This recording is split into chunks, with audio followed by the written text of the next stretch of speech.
So on today's episode, we have Jazz, who has been a volunteer at the Sadhana Forest. Sadhana Forest is a worldwide volunteering community started in the outskirts of Oroville, Pondicherry. Their aim is to introduce a growing number of people to sustainable living, food security through ecological transformation, wasteland reclamation, and veganism. We're very excited to have you on board, Jazz, to understand the community more and to understand your journey at Sadhana Forest. So, welcome to our episode. Thank you. Excited to be here. Awesome. Okay. So yeah, can you tell us a little bit about what Oroville is? What is Sadhana Forest? Where is Oroville? So yeah. Yeah. So Oroville is a international sort of spiritual township, which was established in the late 60s by the mother. She was a French lady, and she was the sort of right-hand associate of the Indian philosopher Sri Aurobindo. And she started it, inspired by their teachings. And the idea is to have to grow sort of a spiritual township, an international township dedicated to human unity and to the evolution of consciousness, and to growing kind of a new kind of society based on these ideas of unity between all human beings. And Sadhana Forest is one of the many communities and projects inside Oroville. Oroville is very diverse, and there is a few thousand people that live there. And Sadhana Forest is a reforestation project, and we're also a volunteer organization. So all the reforestation work and the other things we do is done by volunteers that come and live with us on campus. We have a sustainable off-grid campus where we try to live as zero waste as we can. And we welcome volunteers year-round from all over the world to come and help us in our efforts. Amazing.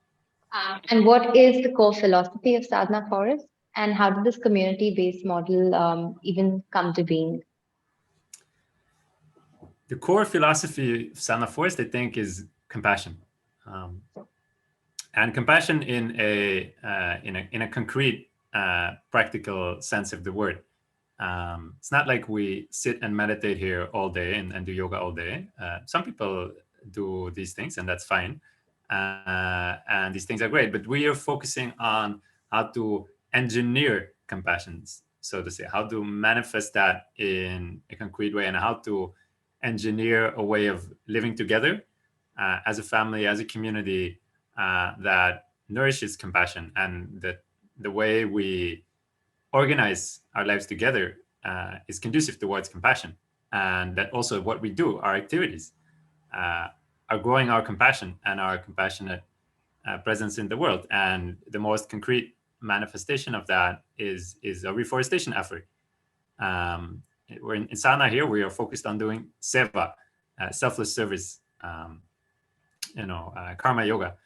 And doing indigenous reforestation for us, it's a great way to do that, because we're growing this forest here, we're not getting any benefit from it, we're not chopping it down, obviously, we're not selling anything, and the forest gives fresh air and clean water to everyone. We're not bottling the air and selling it, so to speak. So for us, that's we started doing that because we felt this is really a selfless thing to do, and we wanted to do something that was not out of self-interest, but for the benefit of all. And then also just in the way we live, the way we integrate children in the community, the way we live together with people from all over the world, of all ages, families, young people, older people. And we try to live very sustainably. We use natural materials, natural cleaning products. We don't use chemicals.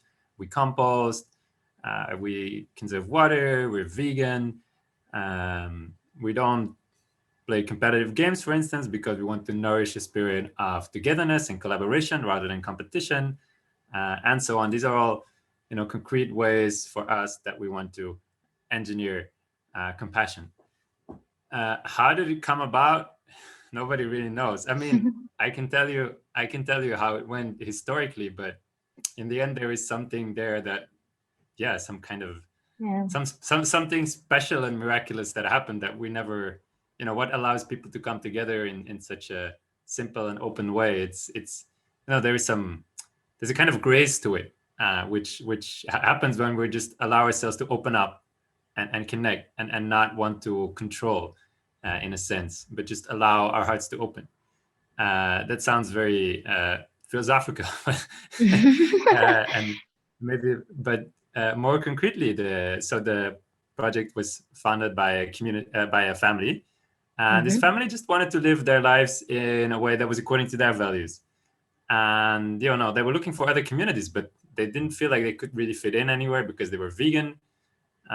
So, for instance, they were living on a farm, in a farming community before, and they had to kill chickens, and they didn't want to do that. And then they're an unschooling family, so they don't want to send their children to school. They want their children to be free and to follow their own passions and interests.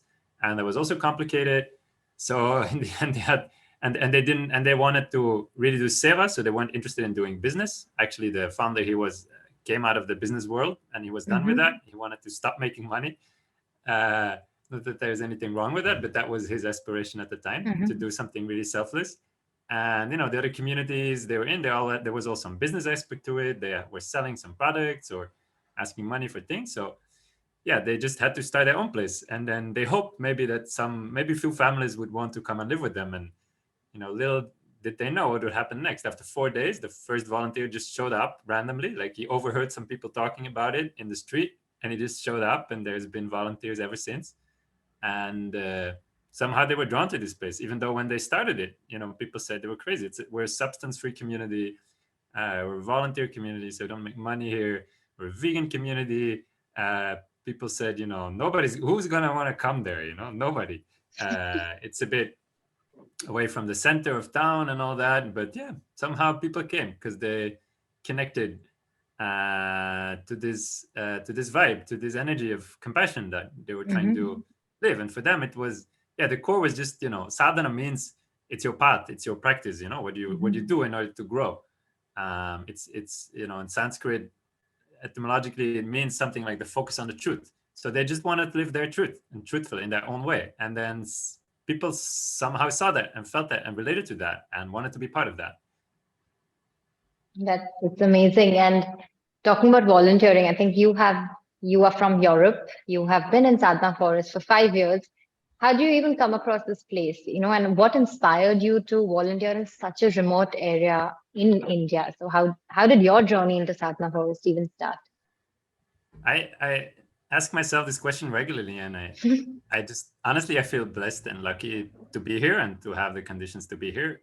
Um, just so you know, I'm on a family visit at the moment. I'm not. This is Mhm. not what a forest looks like. um, I live in a hut made of thatched roof and wood.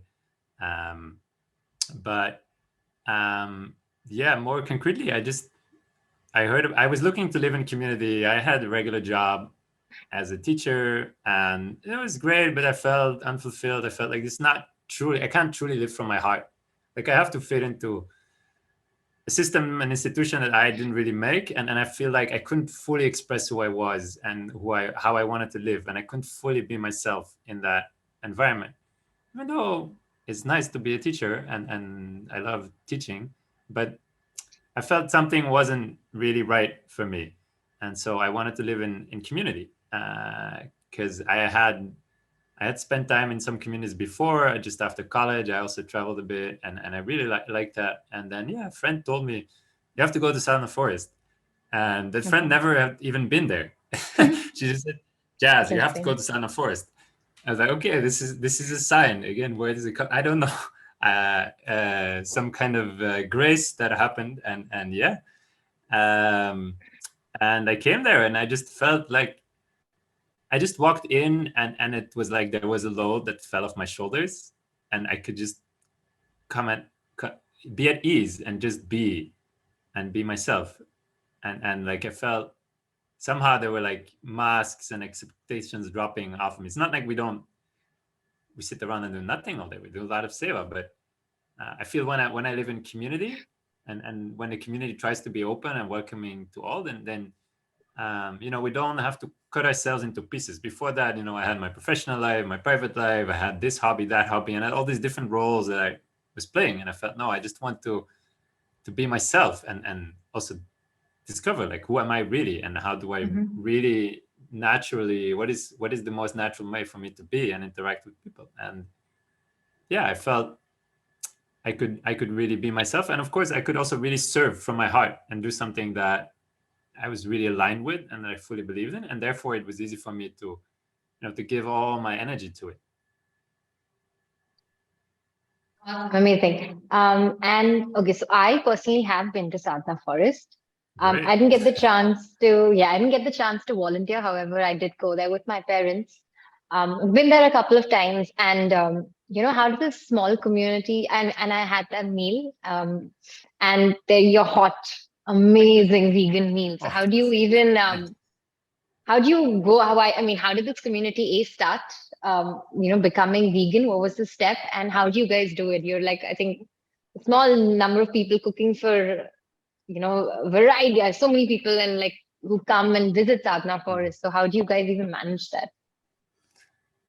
The community was vegan from the outset, like I said, and it was one of the Hmm. reasons that it started because, yeah, they wanted to be vegan and live in a place that was vegan where they weren't, exposed to uh, a non-vegan way of life that for them didn't resonate and didn't believe in, and that was always clear from the beginning. This is a vegan place, because that's what they want, and other people maybe wanted to join, and I mean, but yeah, to them it was clear that it was going to be a vegan place. Otherwise, it wouldn't be Sadhana Forest for them, and because they just wanted to live true, they wanted to live their truth, and they wanted to live from their hearts and do their sadhana.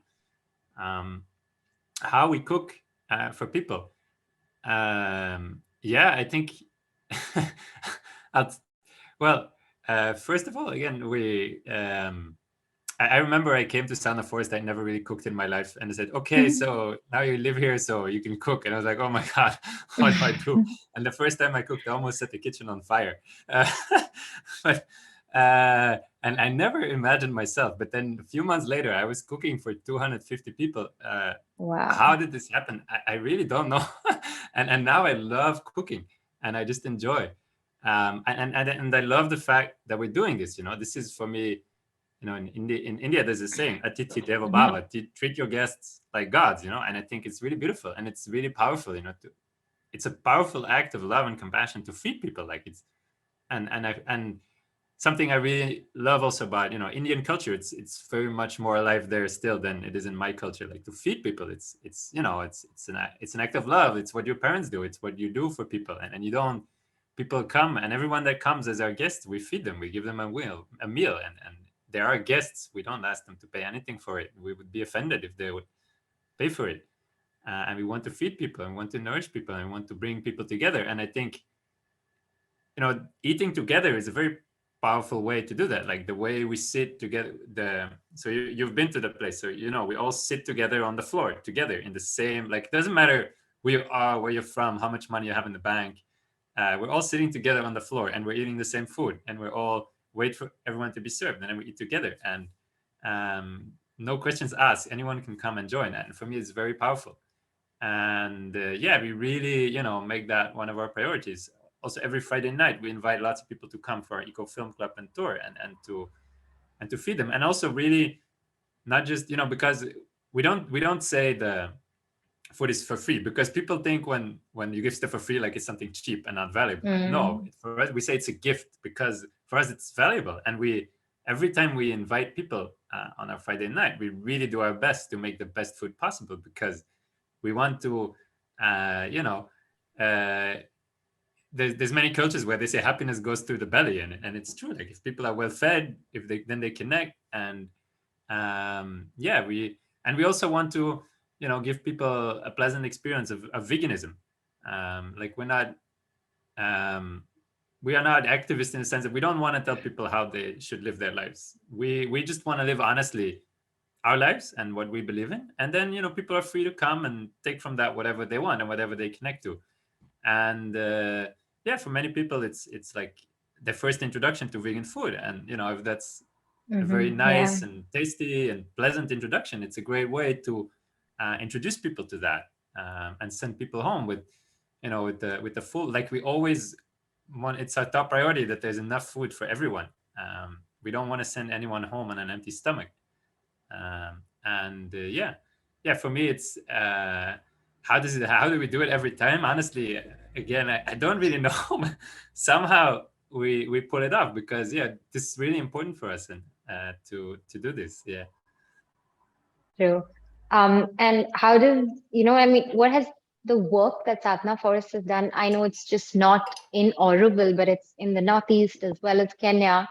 So could you also talk about your projects there as well? Yeah. So Sadhana Forest, at one point, the founders realized that Sadhana Forest is not just a project, it's not just a community, it's not just a place, it's a model, it's something that we can Yeah. spread. And then the the founders, they asked themselves, like, how can we offer what we have to the all over the world? What is it that we can offer? And planting trees is something that we had some experience in.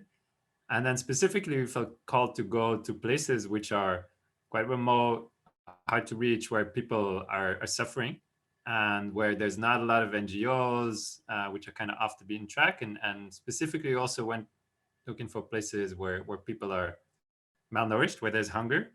And so in these places in 2010, we started in Haiti after the earthquake Hmm. there. We really felt called to go and serve and help and be of service. And then in 2014, we started in Kenya. In 2020, we started in Meghalaya with a mobile reforestation project. And then in the next year, we're going to start also permanent centers there. And then the year after, in next year, we're going to go to Namibia as well. So Okay. there, what we do is we have a campus which looks very much like the campus in Orville, which is off grid, natural materials or upcycled materials, living very simply, using zero waste practices and all that. Vegan, of course. And then we have a nursery where we grow, again, indigenous trees, but we focus there on food bearing species. And then we go into the villages around us, and together with the local people, we train them in water conservation, how to bring back water, how to catch rainwater, make it go down into the aquifer, so that trees can grow. We train them in tree planting. We plant the trees together with them. We show them how to take care of them. We follow up on the trees. We provide water if needed. And so we plant food-bearing trees with people around their homes and the water conservation. So in that way, when they are these trees, if they are mature after a few years, for most trees, then these families have food security basically for the rest of their lives, because these trees they can grow 100 years old. And they're living often on a very poor diet of just staple foods, and they're missing fresh greens and fruits, and they're deficient in many nutrients, minerals, and vitamins. So if we provide it to them, they can live a happy and healthy and well-fed lives for the rest of their lives. And um, we're really committed to be long-term with these people and to stay there and to help this grow. And we're in it for the long term. Amazing. Um, Again, getting it back to veganism. So the vegan community is growing in the West. How do you see that translating in India? Um, oh yeah, I wanted to add. Of course, the solution for food security hub is also totally plant based. We're planting Mm. trees, which is Yeah. and we're showing people that you can live healthy on a plant based diet. Veganism, I think it's growing everywhere. It's growing exponentially. They say it's the fastest growing movement in the world. I don't know really the statistics. Okay. Maybe percentage wise, it's maybe still a little bit less in India, but I think it's growing. You know what the exponential curve looks like. It goes like Yeah. this, and then all of a sudden, when it picks up momentum, Yeah. it starts going really fast. And I see it, and we all see it grow, and we feel it grow, and it's an awakening when people awaken to the suffering of animals, to the impact of how they're eating, that it has on other animals, on the environment, on everything that surrounds them. Like once you see that, you can't unsee it, right? And I believe, therefore, it's a movement that's gonna grow, and it's gonna keep growing, because we cannot once we wake up to something, we can't ignore it. Hmm. Yeah.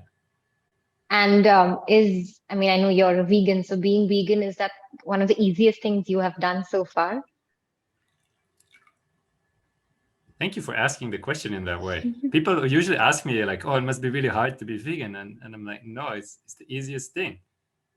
I mean, maybe in some places it's not always easy to find Hmm. nice food. Although I'm very spoiled. I live in a vegan community, so it's the easiest thing there is.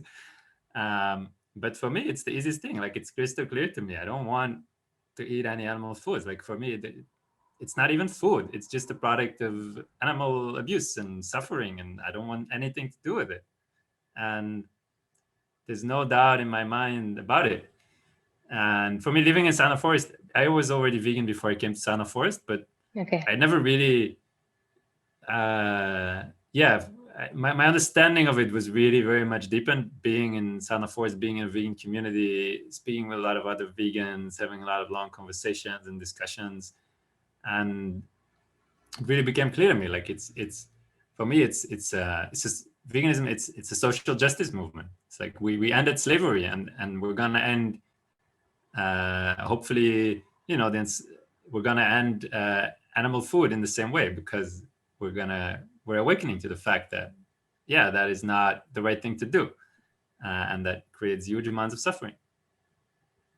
And I think it also kind of helps, right? Because as you said, it was because when you went to Sadhana Forest, it kind of deepened your understanding a bit. And at Sadhana Forest, you also walk your talk, So I think I'm sure it helped you even in that way because you are practicing, you're understanding it, you are kind of replicating that in your day-to-day life.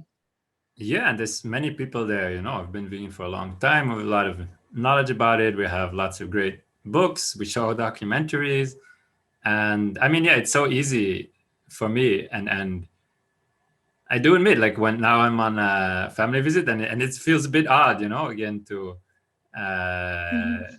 to not. I mean, I have to cook for myself, and I have to, find the foods that I need, and sometimes I'm in a place where I can't eat everything, and it feels a bit funny.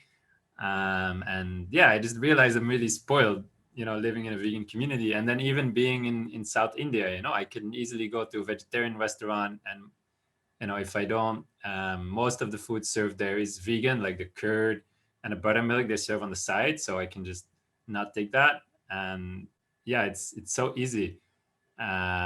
So if you have a hard time being a vegan, come join us. That's all I can say. Awesome. And what advice would you give to people who want to, experience living at Sadhana Forest? What advice? Well, come and experience it, and don't wait. Uh, yeah, I mean, how can I? You can try and explain somebody the taste of an orange, but you have to come and True. taste it.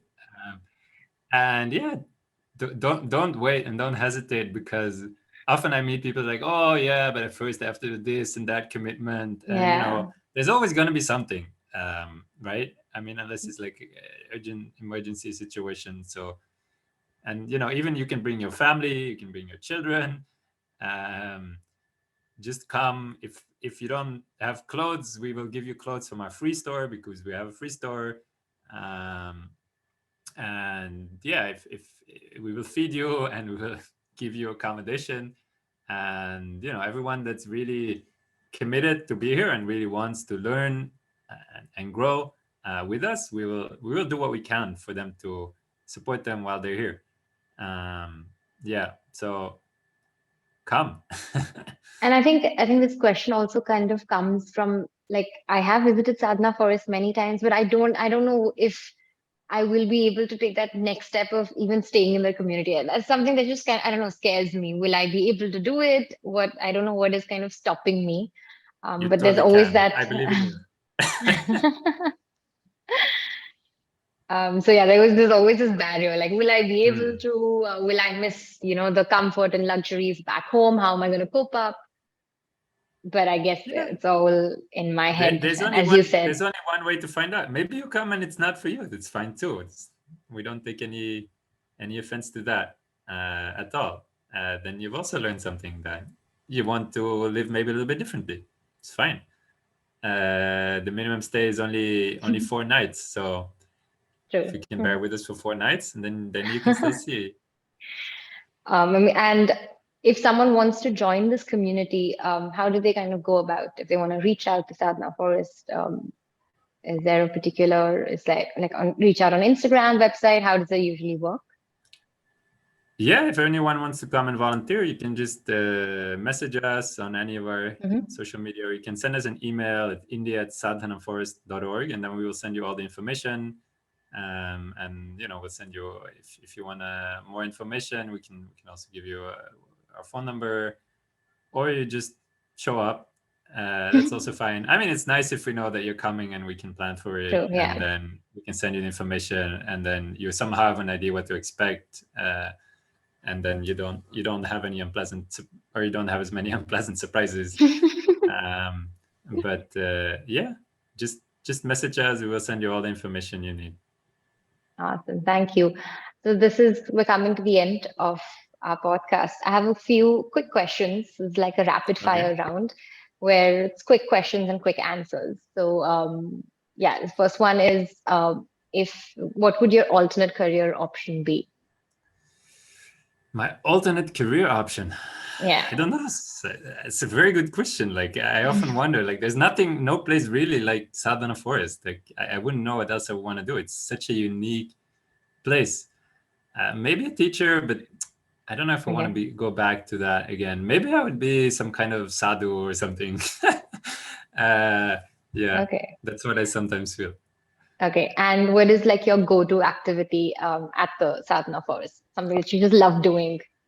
I love doing meditation and yoga. Like I have my own practice that I do every morning, and yeah, that's what brings me back to myself. What gives me energy, what helps me process, and just be ready for, the day of just being there for others. And what helps me balance, the service and also the self care. Yeah. Okay. And one location that you would like to visit, other than telling people Sadhana Forest, but there's one thing that you want to go there before. One place I want to go. I want to go to Namibia because we're gonna start with Sadhana Forest there. But Okay. now I'm cheating, huh? uh, yeah, I really want. I've never been to Africa, so I'm very excited, Okay. and I hope we get the opportunity to experience that because like we work with tribal people there, and it's very very different from anything I've experienced in my life. I think. So I'm quite Okay. excited to discover that. That's amazing. And the last one, what would you choose? Exercise or healthy eating if you had to choose between these two? It's not. How can I choose? It's not fair. I think for me, diet comes first, maybe. Okay. Hmm. Then already if I don't eat well, then can exercise as much as I want, but Yeah, true. I won't feel well in my body. But then again, we're spoiled in Sana Forest because we don't have processed foods. All our meals are whole food. So I feel so yeah I feel so good when I'm there. Like the food is so good for me, and it's in a way it's inconvenient because now when I go out I can't have the same kind of quality of food. Hmm. So basically I have to cook for myself. uh, but yeah, I think what you take in, that's what you become. Now you are what you eat, literally. Like whatever you eat is what True. becomes your body. Very true. So Yeah. maybe that first, even though, yeah, exercise and moving your body is also important. You can't sit on a chair all day and look at a computer. Yeah. True. Awesome. So that ends today's episode. Thank you, Jazz, for joining us, for sharing your My journey, pleasure. sharing to us Yeah, about, pleasure. a little bit about Sadhana Forest, how it started. Um, and yeah, thank you for being part of this. Pleasure. Thanks for the invitation. Thank you.